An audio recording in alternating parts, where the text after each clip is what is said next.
Hola, ¿qué tal? Buenas tardes. ¿Me escuchan bien, fuerte y claro, muchachos? Sí, profe. Ya, perfecto. Vamos a compartir la pantalla para comenzar. ¿Mm? A ver, listo.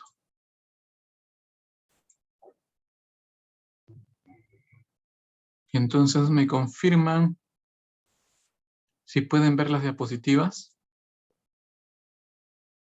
Sí, se ve, profe. Ya, gracias, muchas gracias. Entonces, vamos a comenzar, ¿no? Con el tema de hoy día, ¿no? Bueno, muchachos, entonces, bueno, lamentablemente mañana tenemos clase, ¿no? Va a ser bastante pesado mañana, que es domingo.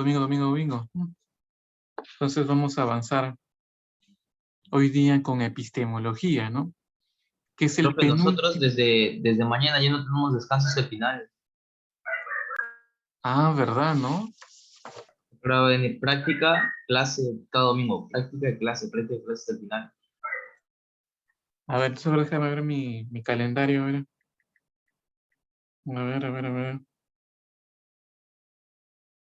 Sí, pues, ¿no? Porque, ¿cuándo tienen práctica? El 10, ¿no? Sí, Y ahí el 17 también recuperan, creo, ¿no? sí, profe. Wow, la piña.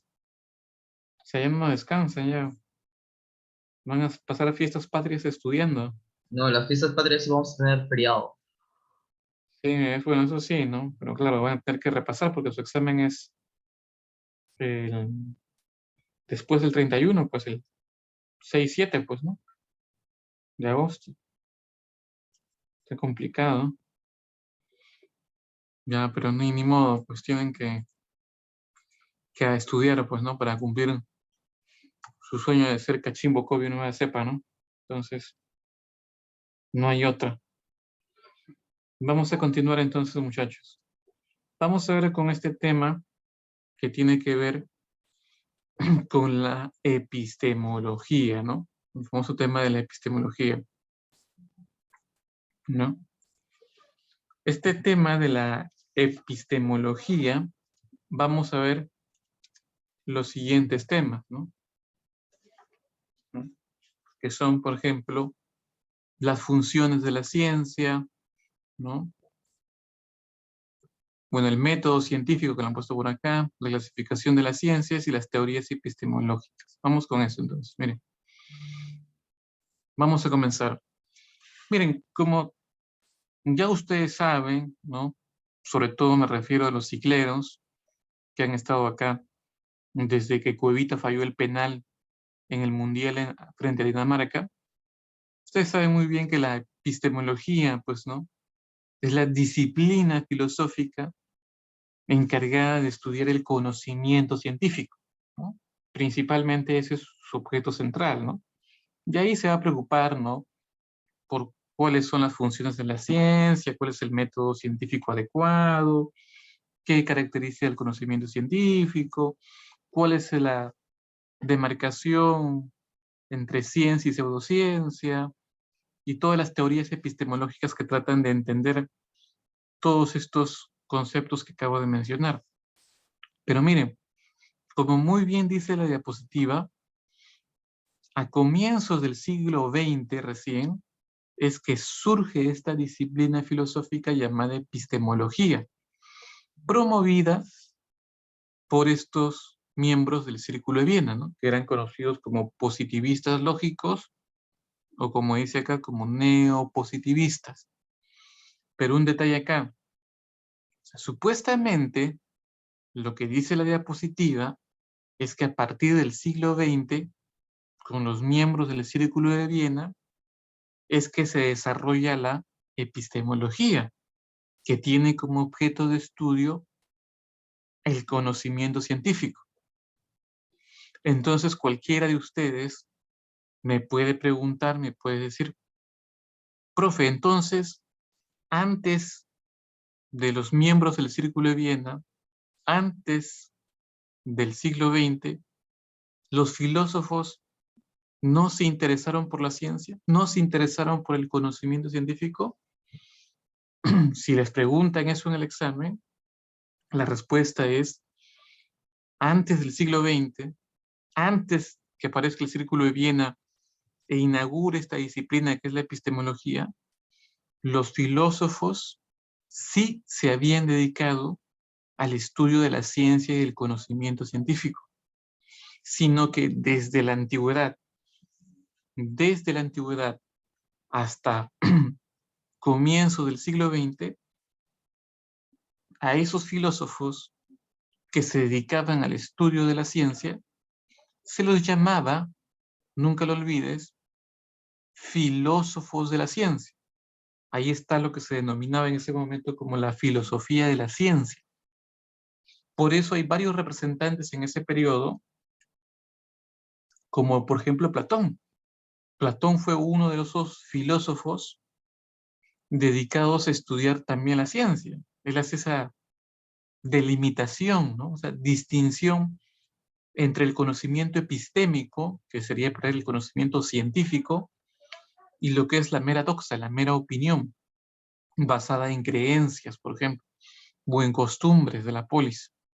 O sea, Platón es uno de esos filósofos que están dentro de ese conjunto llamado, denominado filosofía de la ciencia. Es uno de los filósofos de la ciencia en la antigüedad. Lo mismo el gran Aristóteles, ¿no? Cuando ustedes recuerdan, Aristóteles hace esa clasificación del conocimiento científico, ciencias teóricas, prácticas y las famosas tecné. Es un intento de reflexión que hace Aristóteles sobre la ciencia. Por eso también se enmarca dentro de ese grupo. El mismo Kant, ¿se acuerdan? Cuando vimos Kant, ¿qué les dije? Que recuerdan que para Kant los juicios por excelencia de la ciencia son los juicios sintéticos a priori. Juicios sintéticos a priori que él encuentra en la matemática y en la física. O sea, ese es otro ejemplo de cómo Kant es un filósofo de la ciencia. El mismo Comte, ¿no se acuerdan? Comte hacía hincapié en que la ciencia trae mucho progreso, sobre todo progreso social, ¿no? Progreso social en la comunidad, ¿no? En la sociedad, en el hombre. O sea, estaba reflexionando sobre un tema vinculado, obviamente, a la ciencia. Profe, entonces, ¿dónde está la diferencia con esos filósofos de la ciencia que usted menciona como Comte, Kant, Aristóteles, Platón, por ejemplo, con lo que hicieron los miembros del Círculo de Viena? La diferencia está en lo siguiente, en que los miembros del Círculo de Viena van a usar una herramienta para poder entender a la ciencia, una herramienta para poder entender a lo que es el conocimiento científico. Y esa herramienta es la herramienta creada por este filósofo y matemático británico llamado Bertrand Russell. Bertrand Russell crea la famosa lógica proposicional. Con esa lógica proposicional comienza a analizar no solamente los problemas o los conceptos de la ciencia, sino como hizo su discípulo que fue Wittgenstein, lo aplica a los problemas, a los conceptos de la misma filosofía. Por eso, ¿se acuerdan cuando hicimos el tema del Círculo de Viena? Yo les dije, ¿quiénes influenciaron en el Círculo de Viena? Bertrand Russell y Wittgenstein, ¿no? Ellos que eran considerados como parte de ese movimiento analítico, o lo que se considera como la filosofía analítica. Por ello, los miembros del Círculo de Viena, como Carnap, Otto Neurath, Hilary Patman, etc., asimilaron la lógica proposicional, esa lógica proposicional creada por Bertrand Russell, para aplicarlo al estudio de la ciencia, al estudio de las teorías científicas. Por eso, con esa herramienta, comienzan a estudiarla, con esa herramienta lógica, mejor dicho, comienzan a estudiar la ciencia. Y eso es lo que va a marcar literal, el inicio de esta disciplina llamada epistemología, cosa que no hicieron, pues, ni Comte, ni Kant, ni Aristóteles, ni Platón. No tenían la lógica proposicional, para comprender la ciencia. Esa es la gran diferencia. Por eso, a partir de ahí, a partir del Círculo de Viena, se conoce a esta disciplina como la epistemología. Y va a estudiar lo siguiente. Miren, en la ciencia hay varias definiciones de lo que es la ciencia. Una de ellas es la que aparece acá, que es la más clara, incluso hasta podemos decir didáctica, ¿no? Que la ciencia es un conjunto de conocimientos ordenados sistemáticamente y elaborados mediante la observación y la experimentación, por ejemplo. Incluso también mediante la deducción. Pero, por ejemplo, si nosotros nos preguntamos en este momento, ¿la ciencia de dónde surge? Yo no voy a decir que la ciencia surge de mi baño, ¿no? O yo no voy a decir que la ciencia surge de las aulas de la CEPRE-UNI o de las facultades de la UNI. La ciencia surge estrictamente, como diría Thomas Kuhn en ese bonito libro, La estructura de las revoluciones científicas, la ciencia surge de una comunidad científica. Profe, y cuando yo me refiero a una comunidad científica, a una, a una comunidad científica, ¿qué es? Como diría Thomas Kuhn en ese mismo libro que les acabo de mencionar, una comunidad científica es una comunidad de expertos formados por químicos, biólogos, físicos, astrónomos, matemáticos, etc. Y esos miembros de la comunidad científica, físicos, químicos, matemáticos, etc., ¿a qué se dedican ellos? ¿Ellos se dedican a hacer hora como ustedes? ¿A dormir frente a la laptop mientras escuchan clase como ustedes? No, ellos se van a dedicar a la famosa investigación científica. Y en la investigación científica, ¿qué van a aplicar? Van a aplicar las funciones de la ciencia. Eso que nosotros conocemos como, por ejemplo, la descripción, la explicación, la predicción y la aplicación científica. Ese proceso de la investigación científica consiste en que yo voy a aplicar, o que yo voy a desarrollar, mejor dicho, lo que se conoce en epistemología como la descripción, explicación, predicción y aplicación científica. Y claro, a ese conocimiento, imaginemos yo como biólogo, químico, matemático, físico, ese conocimiento que yo voy describiendo, explicando, prediciendo, etcétera, tengo que comprobarlo, ¿no? Tengo que verificarlo. Y la pregunta es, ¿los científicos, como tu profe de química, de física, como los biólogos, matemáticos, etcétera, cómo verifican, cómo comprueban conocimiento? Ese conocimiento que ellos van elaborando, que van construyendo en su investigación, ¿cómo lo comprueban? ¿Cómo lo verifican? ¿Cómo lo comprueban? ¿Le pasan el cuy? ¿Le leen la hoja de coca? ¿Le leen el horóscopo? ¿Le leen la mano? ¿Cómo hacen para verificar ese conocimiento? ¿Cuál es el instrumento que tienen los científicos para comprobar y verificar el conocimiento? Si eso te preguntan en admisión, ¿qué vas a responder? Imaginemos que te proyectas en admisión, ¿qué vas a responder ahí? ¿Cuál es la herramienta que usan los científicos para verificar el conocimiento, para comprobar el conocimiento? ¿Qué respondes? Correcto, pero la experimentación tiene que ver con el método científico. Por eso, la herramienta, el instrumento que tienen los científicos para verificar, comprobar, demostrar ese conocimiento que es correcto, es con el método científico, que tiene ese conjunto de pasos que es el planteamiento del problema, la hipótesis, la experimentación, la comprobación, etcétera, etcétera. Con ese método se verifica, se comprueba el conocimiento. Y el producto, digamos así, el resultado final de eso, ¿cuál ves? En otras palabras, el producto final, el resultado final de la famosa investigación científica es lo que nosotros llamamos conocimiento científico o simplemente ciencia. Ese es el producto. Por eso no, tengan en cuenta este detalle.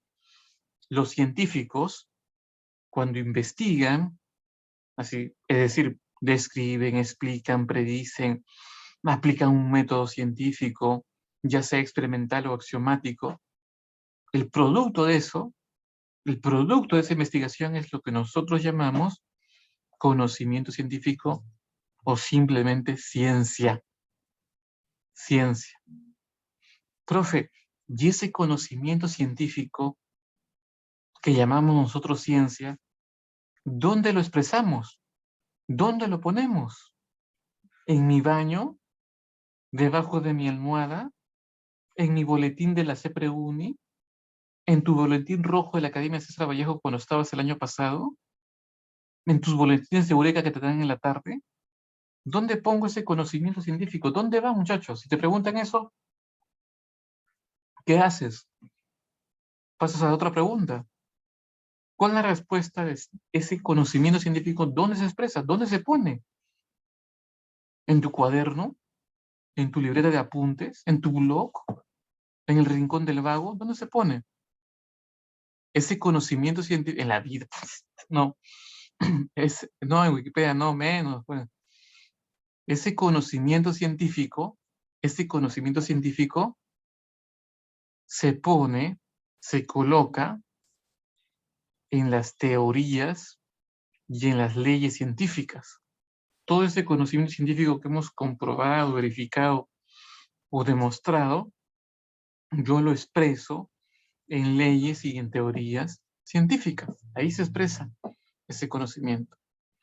Por eso entonces ahora surge otra pregunta. Profesor, ¿y esas leyes y teorías científicas qué expresan? ¿Qué expresan? Expresan la realidad. Expresan esos fenómenos, objetos, procesos que nosotros vemos, observamos en la realidad. Por eso la pregunta es, si las leyes y las teorías científicas expresan, representan la realidad, entonces mi pregunta es, ¿las leyes y las teorías científicas cambian o no cambian? Pregunta de admisión. Si las leyes y las teorías científicas representan los objetos, fenómenos, procesos que hay en la realidad, entonces, ¿las leyes y las teorías científicas cambian o no cambian? ¿Qué dicen? ¿Cuál es la respuesta correcta? ¿Mm? Pregunta de admisión. Que si no cambian, dicen. ¿Cuál es la respuesta correcta? ¿Cambian o no cambian, muchachos? ¿Mm? ¿Cambian o no cambian? Correcto, muy bien. La realidad es que, miren, si las leyes y las teorías científicas representan la realidad, nosotros sabemos, desde que lo dijo Heráclito de Éfeso, la realidad está en constante cambio, en constante devenir, en constante movimiento. Por eso, si mis leyes y teorías científicas representan una realidad totalmente dinámica, como diría tu profesor de física, totalmente dinámica, cambiante, obviamente que esas leyes y teorías científicas en algún momento en el tiempo van a tener que ser modificadas, cambiadas. Por eso, en la ciencia no hay leyes ni teorías científicas que valgan para siempre, que nunca cambien. Por eso una vez, cuando estaba vivo Albert Einstein, él decía, nosotros en este momento, para ejemplificar lo que les digo, nosotros en este momento, la ley de la gravitación, la famosa ley de la gravitación universal de Newton, nos sirve muy bien para explicar estos fenómenos de cómo nosotros caminamos, digamos así, tocando el suelo o pisando el suelo. Nos sirven muchísimo. Pero ¿qué puede pasar? Dice Einstein. Pueden pasar 20 millones de años, 30 millones de años, 40 o 50 millones de años, y la realidad de nuestro planeta o la realidad del universo cambió y ya no andamos pisando el suelo, ya no andamos como tocando el suelo, sino más bien a 1 metro de ella, ¿no? Como si estuviéramos volando o flotando a 1 metro o a medio metro del suelo. Por eso en ese momento la ley de la gravitación universal de Newton va a tener que ser modificada, cambiada, para explicar esta nueva realidad que ha cambiado, que ha sido modificada. Por eso les digo, las leyes y las teorías científicas no duran para siempre, no duran para siempre. Siempre están sometidas a cambios, a modificaciones constantemente. Eso es lo característico del conocimiento científico. Eso no lo olviden. Por eso, en este proceso que les decía, que es la investigación científica, los científicos comienzan aplicando, desarrollando, mejor dicho, lo que son las famosas funciones de la ciencia. La primera función de la ciencia es la descripción científica. Profe, ¿y en qué consiste la descripción científica? Consiste simplemente en que uno, no lo olvides nunca, partimos de un problema, pero sobre la base del problema, nosotros observamos ese problema y luego simplemente nos dedicamos a determinar, a describir, a enunciar detalladamente las características del problema que hemos observado. Repito, la descripción científica consiste en que a partir de un problema que podemos encontrar en un objeto, fenómeno, proceso, lo observamos ese problema, luego inmediatamente comenzamos a describir e enunciar las características detalladas de este problema que hemos observado. Eso fue, por ejemplo, lo que le pasó a Galileo. Galileo con su telescopio, ¿qué va a observar? ¿A su vecina? No, Galileo con su telescopio no observó a su vecina, observó las estrellas. Y el primer gran objeto con el que se va a topar Galileo es la luna. Y cuando observa la luna, cuando observa este objeto que es la luna, Galileo descubre un problema ahí, en ese objeto llamado la luna. ¿Cuál era? Que la luna no tenía atmósfera, como la Tierra, y que tenía además muchos cráteres en su superficie. Muchos cráteres, como dirían ustedes, muchos huecos en la superficie lunar. Ese problema fue el que observó Galileo en este objeto llamado la Luna. Por eso se comenzó a detallar de manera precisa lo que había visto. Cráteres y que no tenía atmósfera. Eso es lo que consiste, en eso consiste la famosa descripción científica. Pero de ahí sale una consecuencia, ¿no? Si yo descubro un problema, muchachos, un problema, ¿qué hago? Repito otra CEPRE-UNI. No ingreso a la uni. Si yo encuentro un problema, lo correcto es que le dé una solución, que le dé una explicación. Por eso el siguiente punto es la famosa explicación científica. En la explicación científica, a ese problema que yo he encontrado, a ese problema que yo he observado, sus características de ese problema, yo le voy a buscar respuesta, le voy a buscar solución. Por eso la actividad de la ciencia que consiste en la explicación científica, consiste principalmente en que vamos a establecer, a descubrir, a conocer las causas de los problemas que he observado, a determinar cuáles son las causas, los fundamentos de estos problemas que hemos observado Por ejemplo, en la Luna. Cuando Galileo descubre que la Luna no tiene atmósfera y que tiene muchos cráteres en su superficie, ¿la causa cuál es?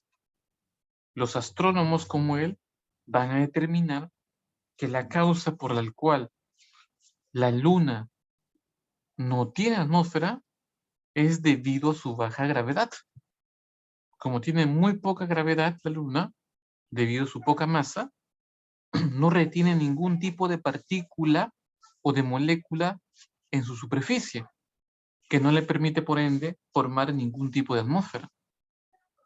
Y cuando buscaron explicar la causa, el fundamento de por qué la Luna, guácala, ¿qué es esto?, tiene cráteres, los astrónomos van a llegar a la conclusión, a determinar la causa de que esos cráteres se debe al impacto, como dirían ustedes, al choque de grandes meteoritos en su superficie, lo que ocasiona estos inmensos huecos o cráteres como se llama en astronomía. En eso consiste la explicación científica, plantear una respuesta, encontrar, mejor dicho, las causas a estos fenómenos, a estos problemas que hemos descubierto. Por eso no olviden, ojo con esto, para su examen de admisión, en este momento que yo estoy determinando causas, fundamentos de los problemas que estoy observando, es en este momento, en la explicación científica, donde yo planteo, donde yo propongo mi hipótesis, donde yo propongo mi hipótesis. Se da en este punto de la explicación científica. Profe, ¿y luego de esto qué viene? Esto de acá, perdón, me pasé. La predicción científica. La predicción científica, ¿en qué consiste? En lo siguiente. Asumimos ya la hipótesis como válida, como correcta, y a partir de la hipótesis comenzamos a deducir nuevos hechos, que pueden ser nuevos hechos observables, experimentables, como también hechos no observables en la naturaleza. Profe, ¿y por qué pueden haber hechos no observables? Por dos razones sencillas. Una, porque todavía no sucede, todavía no ocurre en la realidad. En algún momento va a suceder, se va a dar. Un ejemplo, profe, el de acá. El de este astrónomo británico llamado Edmund Halley. Edmund se llama, o Erwin, creo, pero es Halley su apellido, pues, ¿no? Quien pudo predecir que ese cometa que lleva su nombre, dentro de 74 o 75 años aproximadamente, volvía a pasar cerca de la órbita de la Tierra. Y así sucedió. Así se pudo observar, se pudo comprobar ese detalle. Otro hecho, por ejemplo, de que por qué no es observable un determinado hecho, porque no hay la tecnología, no hay los instrumentos, es decir, no hay la tecnología adecuada para poder observarlos. Están ahí latentes, pero todavía no lo podemos ver. Eso fue lo que sucedió, por ejemplo, en el 2019, creo que fue a mediados o finales, de que la comunidad astronómica internacional pudo ya ver, observar cómo era en realidad un agujero negro. Porque la visión, la idea que teníamos de un agujero negro era esa idea, esa imagen que nos daban las películas de Hollywood, como por ejemplo las guerras de las galaxias. Hasta ese momento era una idea basada en la imaginación o lo que pensamos que así era un agujero negro. Pero ese agujero negro o la formación de los agujeros negros en el universo fue predicho por la teoría de la relatividad de Einstein. Él en su libro lo predice, en su teoría, pero todavía no se había desarrollado tecnología para poder verlo. Y se tenía solamente una especie de imaginación al respecto. Pero con el desarrollo tecnológico de los telescopios en el mundo, se pudo con distintos telescopios muy sofisticados, muy avanzados, poder tomarle foto a un telescopio, capturar la imagen de un telescopio. Y eso recién se dio en el 2019, cuando comenzaste la CEPREUNI y te dejaron al aire porque vino la epidemia. En ese año se pudo comprobar ese hecho, que hasta el momento era un hecho no observable, no experimentable. En eso consiste la predicción científica, ¿no? Predecir tanto hechos observables como no observables. Ah, me olvidaba, dentro de los hechos observables, por ejemplo, o los que se pueden predecir sin necesidad de estar ahí presente, es, por ejemplo, lo que los astrobiólogos están buscando en estos momentos en el universo, que haya vida en otros planetas. Para ello, ellos han llegado a una hipótesis de trabajo. ¿Cuál es esa? De que los factores por los cuales hay vida en la Tierra es que nuestro planeta, para comenzar, está cerca a una estrella que es el Sol. Por eso ellos buscan con sus telescopios en otras galaxias, en otras partes de la Vía Láctea, planetas cercanos a una estrella similar al Sol, porque hay la posibilidad de que ya haya vida. Y también saben muy bien que los factores por los cuales hay vida en la Tierra es porque tiene atmósfera, tiene una temperatura agradable, tiene carbono, hidrógeno, oxígeno y nitrógeno, que son los factores por los cuales hay vida en el planeta. Por eso cuando los astrobiólogos con sus grandes telescopios observan un planeta en la galaxia más próxima, que es Andrómeda, y ven que este planeta está cerca de una estrella como el Sol, entonces es un gran indicio de que puede haber vida. Para comprobar eso, ¿qué hacen? Mandan una sonda espacial, como mandaron a Curiosity a Marte, que aterrice y comience a recopilar información como cuál. Si tiene atmósfera, si tiene temperatura agradable, si tiene carbono, hidrógeno, oxígeno y nitrógeno. Porque si comprueba esos detalles, tranquilamente se puede afirmar que a pesar que no estamos en ese planeta que está a millones de años luz de la Tierra, a pesar que no estamos ahí de manera presencial, ipso facto, podemos predecir con seguridad que ahí es muy probable, es muy posible de que haya vida, aunque sea microscópica, pero debe haber vida en ese planeta, en la galaxia, por ejemplo, que es Andrómeda, la más próxima a la Tierra. En eso consiste la predicción científica. Y luego, la última función es la famosa aplicación científica. ¿En qué consiste, profe, la aplicación científica? Sencillo, en que una vez elaborado el conocimiento científico, una vez de constituido el conocimiento científico, a partir de ese conocimiento científico voy a elaborar tecnología, voy a elaborar herramientas, instrumentos que van a beneficiar al hombre, que van a beneficiar al hombre y a la sociedad. ¿Por qué digo al hombre y la sociedad? Porque puede incluso beneficiar a los mismos científicos, porque con ese conocimiento podemos crear qué cosa, telescopios, microscopios para la astronomía, para la biología, por ejemplo, respectivamente. Pero también beneficia a los seres humanos. Por ejemplo, está este matemático llamado Alan Turing, y Alan Turing, por ejemplo, fue el primer matemático, fue un matemático y lógico que crea la computadora, y lo crea justo en ese contexto de la Segunda Guerra Mundial, porque los nazis tenían una máquina llamada el código Enigma que les servía para mandar sus mensajes decodificados a sus tropas. Y los aliados, por ejemplo los británicos, querían decodificar eso para ganar la guerra. Tratan a un conjunto de matemáticos, entre ellos a Turing, para que decodifiquen ese código. Pero a Turing no se le ocurre una mejor idea que si yo quiero decodificar una máquina, tengo que hacerlo con otra máquina. Entonces voy a crear la primera computadora con circuitos eléctricos. Y la máquina que crea es una máquina tan grande como el de un salón de clases, que poco a poco, de ser calibrada, perfeccionada, le permite con total seguridad ya decodificar el código de los nazis y saber la posición o lo que iban a hacer los nazis en la guerra. Y así fueron ganando los aliados la guerra en Europa. Pero ¿qué pasa? Esa máquina creada por Turing era una máquina, como les digo, grande, pues, ¿no?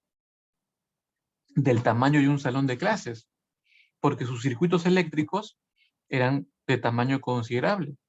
En ese contexto aparece otro matemático y lógico, pero norteamericano, llamado Claudio Shannon, que a esos circuitos lógicos, perdón, a esos circuitos eléctricos, los va a representar con fórmulas de la lógica proposicional.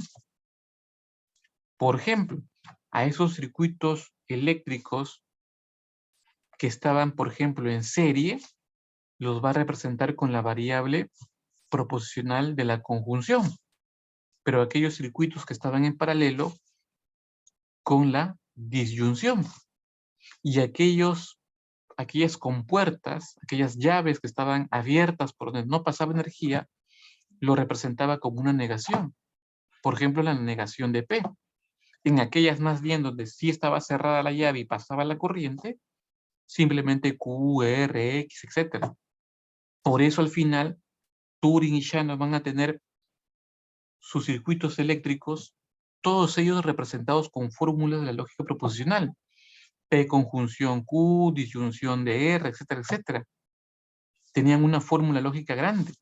¿Y qué hicieron? Le aplicaron equivalencias notables. Es decir, lo simplificaron, lo redujeron. Y tuvieron una fórmula más pequeña. Eso permitió que esa computadora tan grande, lleve o se construya a partir de ello esas computadoras estacionarias que nosotros teníamos y que luego pasaron pues a hacerse más pequeños en los chips y microchips, y es lo que nosotros tenemos ahora como las laptops o los teléfonos celulares. Los teléfonos celulares son pequeñas computadoras, pero todo eso fue producto de la aplicación del conocimiento científico que hizo Turing y Shannon en su momento. Aprovecharon el conocimiento de la matemática y la lógica para crear las computadoras y los teléfonos que ustedes disfrutan, ¿no?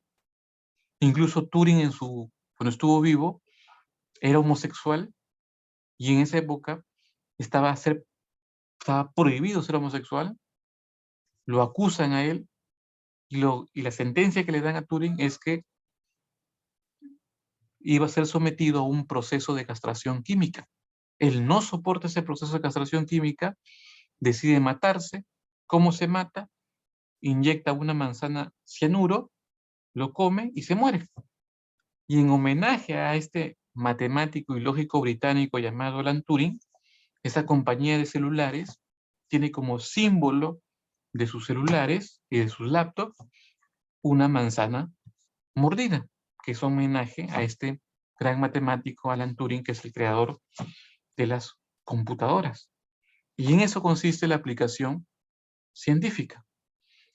Luego viene lo que nosotros llamamos el método científico. El método científico, les explico,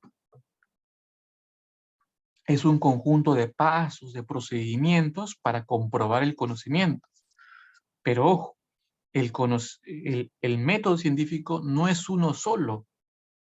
En el ámbito de la epistemología y la ciencia se puede hablar de muchos métodos científicos, pero incluso los podemos distinguir por un criterio que está vinculado en la clasificación de las ciencias. Por ejemplo, el de las ciencias formales y de las ciencias fácticas. El de las ciencias formales, ustedes saben que estudia la matemática, la lógica. Las ciencias fácticas, física, química, biología, astronomía. ¿Cuál es la distinción ahí, profe?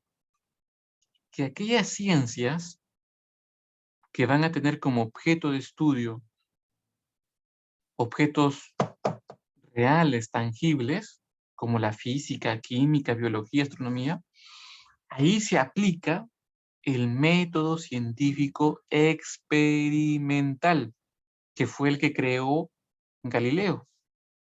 En cambio, en matemática, cuando tú llevas tu curso de geometría, aritmética, álgebra, no haces experimentos, pues, ¿no? No vas al laboratorio a experimentar.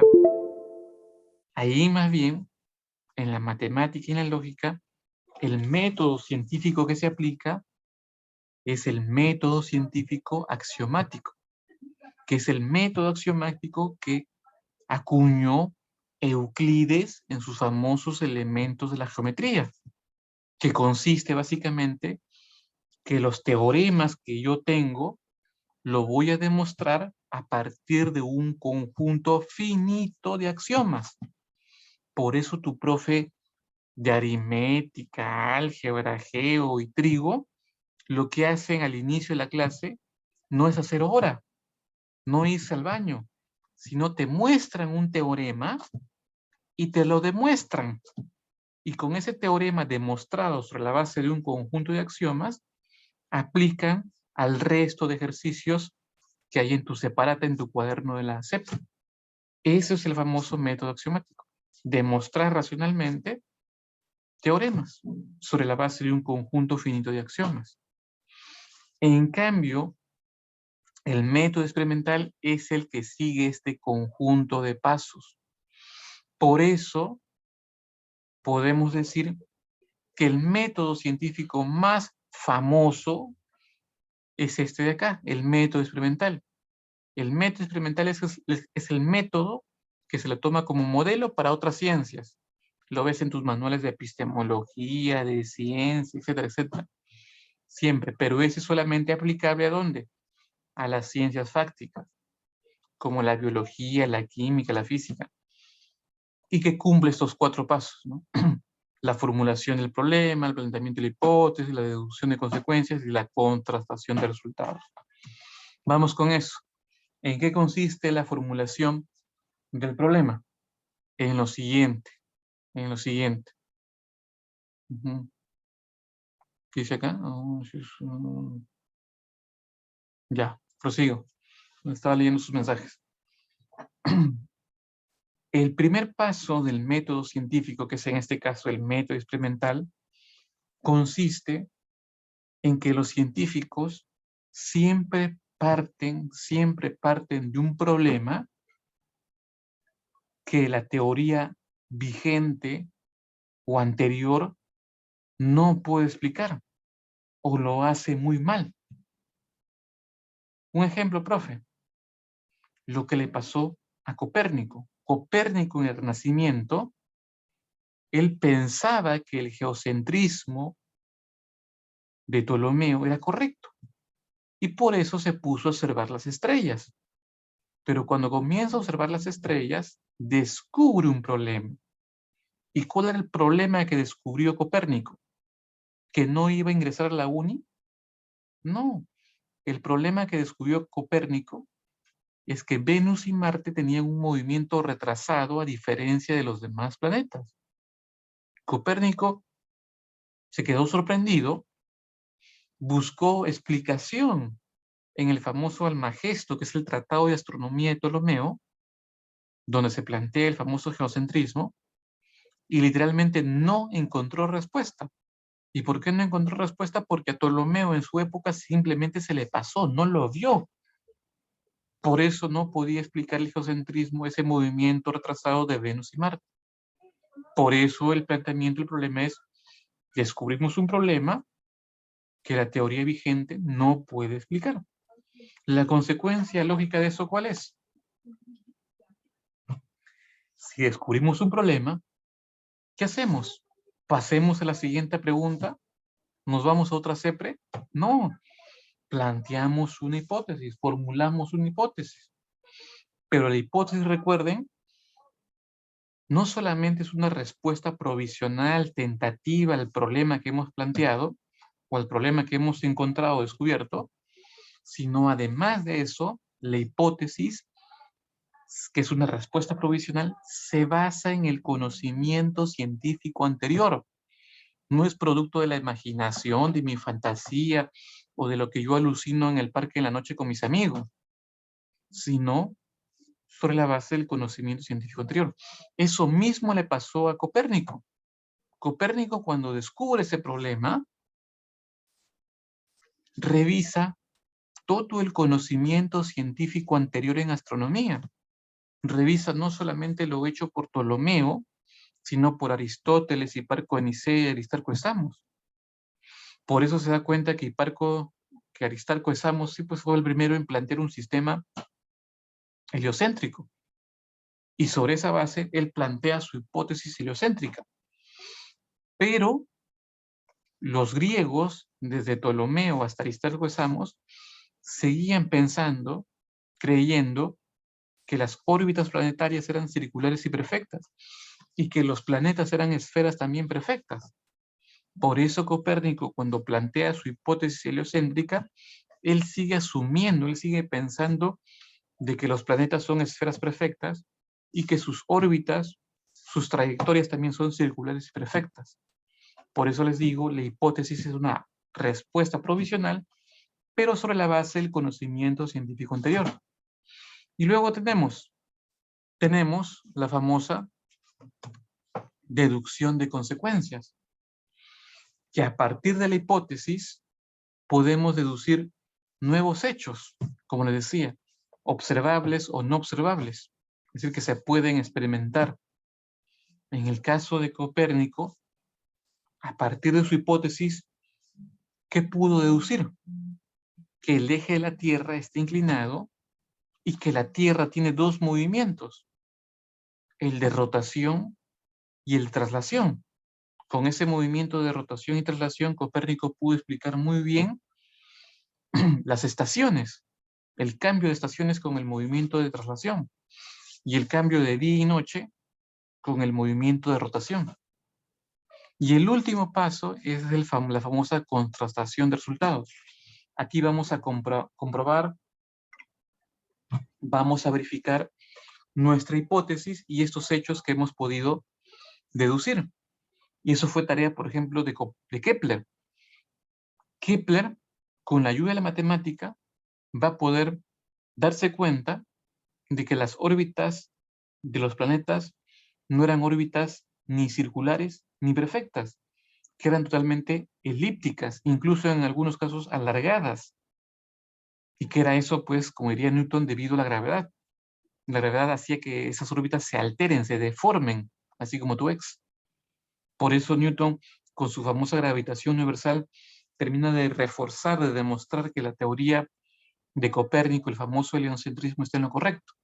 Porque esa atracción entre los cuerpos es la misma fuerza que, por ejemplo, entre las cosas en la Tierra, ¿no? Esa es la parte de la contrastación de resultados. Y el producto de eso, como les decía, es lo que nosotros llamamos conocimiento científico. Y miren, ese conocimiento científico nosotros lo podemos elaborar, plasmar en una ley o en una teoría científica. Profe, ¿qué es una ley científica? Una ley científica es un enunciado que es producto de la comprobación, de la constatación favorable de una hipótesis.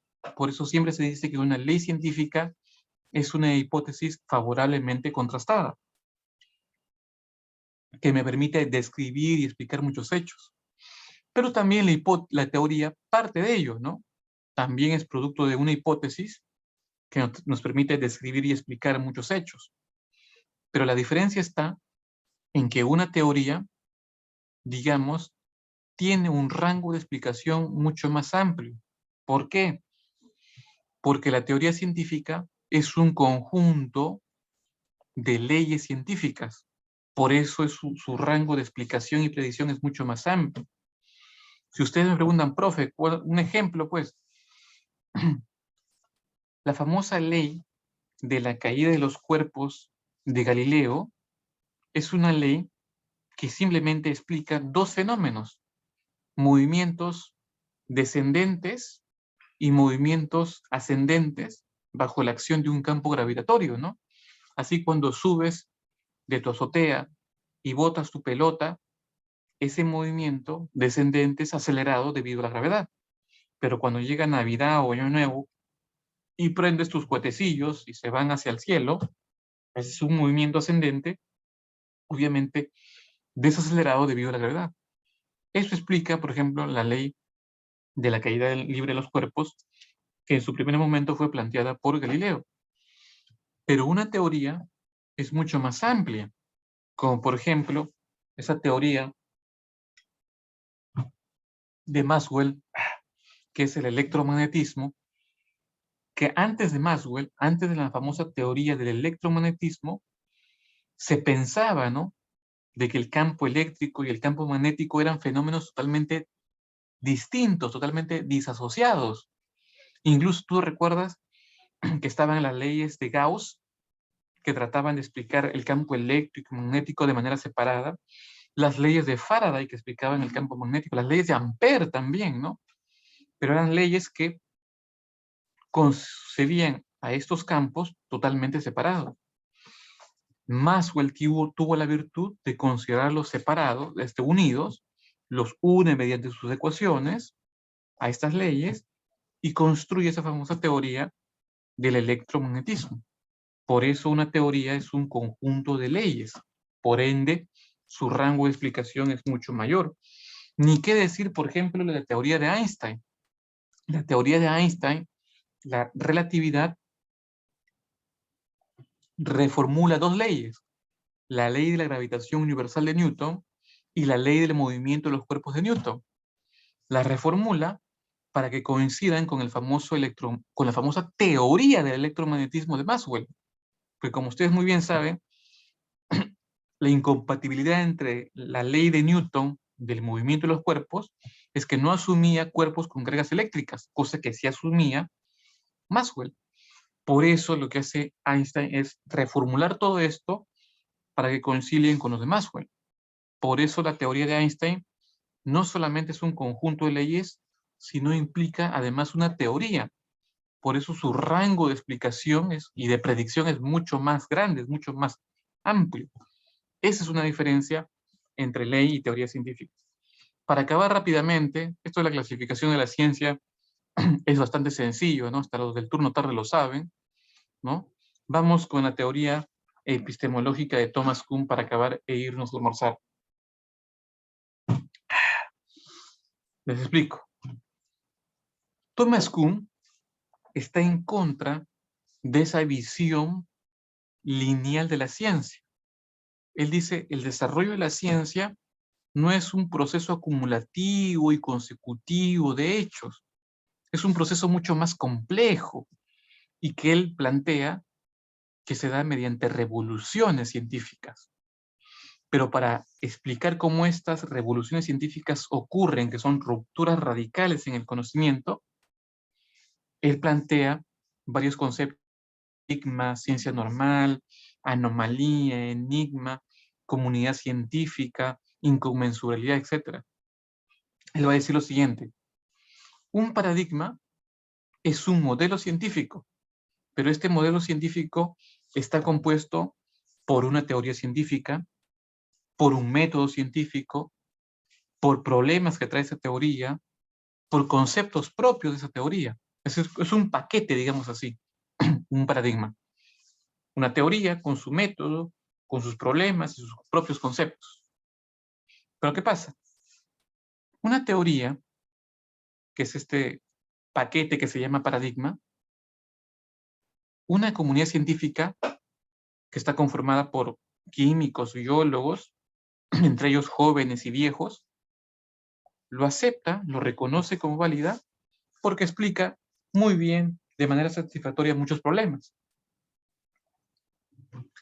Cuando lo acepta ese paradigma, la comunidad científica, se establece un periodo de tiempo llamado el periodo de tiempo de ciencia normal, donde el paradigma es reconocido porque explica todo muy bien, todo el mundo está contento. Pero ¿qué pasa? Incluso en ese periodo de tiempo de ciencia normal, aparecen los famosos enigmas, que son problemas que tienen una solución totalmente asegurada dentro del paradigma, ¿no? Son, digamos así, problemas papayas, facilitos, que los científicos con el paradigma lo pueden solucionar. Pero en ese periodo de tiempo, donde se establece como válido el paradigma y aparecen enigmas que son solucionados rápidamente, aparecen las anomalías, que son problemas que el paradigma no puede explicar o que lo hace muy mal, es decir, lo explica de manera insatisfactoria. Entonces, ahí entra el momento de crisis, donde comienzan a aparecer otros paradigmas que compiten entre sí hasta que se establezca uno como válido. Y ahí entra a tallar la comunidad científica, porque en la comunidad científica hay jóvenes y viejos, científicos jóvenes y científicos jóvenes, jóvenes y viejos.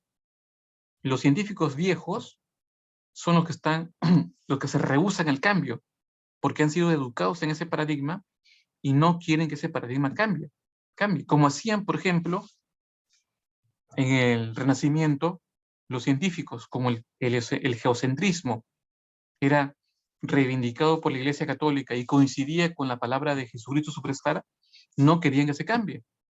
Pero los científicos más jóvenes, como Copérnico, no habían sido muy educados en ese paradigma antiguo y propiciaban el cambio. Y en ese momento viene la disputa entre ellos. El paradigma va a aguantar literalmente hasta que los científicos más viejos mueran. Y cuando los científicos jóvenes se vuelvan mayoría, es donde se produce el cambio.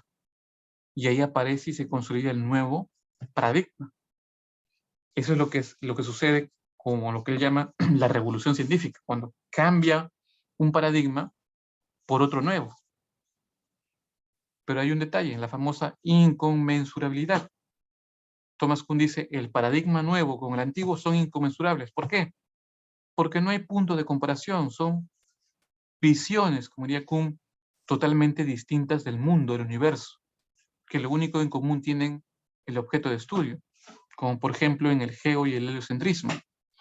El geo y el heliocentrismo tienen en común que estudian el universo, pero su visión del universo es totalmente distinta, totalmente diferente. Y eso es lo que es las famosas revoluciones científicas. Bueno, no se alcanzó mucho tiempo. Voy a dejar de compartir para dar las claves de esta semana. A ver, apuntan, por favor. La 1, C de casa,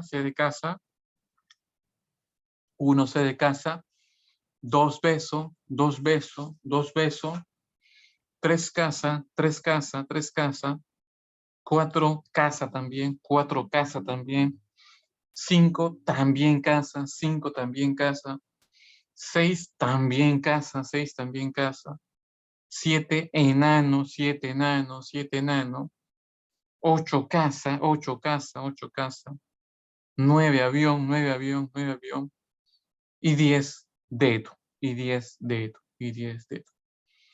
Eso es todo, muchachos. Lamentablemente esta semana estaba recontra recargada. Voy a dejar de grabar.